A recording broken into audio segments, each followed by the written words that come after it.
അപ്പോൾ നരബലിക്കാർ ഇങ്ങോട്ട് ചൂടാകാൻ തുടങ്ങി. നിന്റെ കഥ കേൾക്കാൻ വേണ്ടിയല്ല ഞാൻ നിനക്ക് പൈസ തന്നത്. അതുകൊണ്ട് നിനക്ക് എന്താ പറയാനുള്ളതെന്ന് പറഞ്ഞിട്ട് വേഗം അവന്മാരെ ഇങ്ങോട്ടേക്ക് വിട്. ഒന്നടങ്ങ്, തരാം. കുറച്ചുകൂടെ കഥ ബാക്കിയുണ്ട്. അതുകൂടെ ഇവന്മാരൊന്നും പറഞ്ഞിട്ട് ഞാൻ നിങ്ങൾക്ക് മറുപടി തന്നേക്കാം.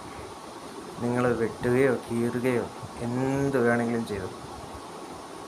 നോ. ഓക്കെ. പിന്നെ നമ്മുടെ കഥ അങ്ങനെ നിങ്ങളങ്ങനെ എന്നെ വെറും ഒരു കോമാളിയാക്കി ഇങ്ങനെ കൊണ്ടു നടന്നു. എനിക്കൊന്നും അറിയത്തില്ലെന്ന രീതിയിൽ.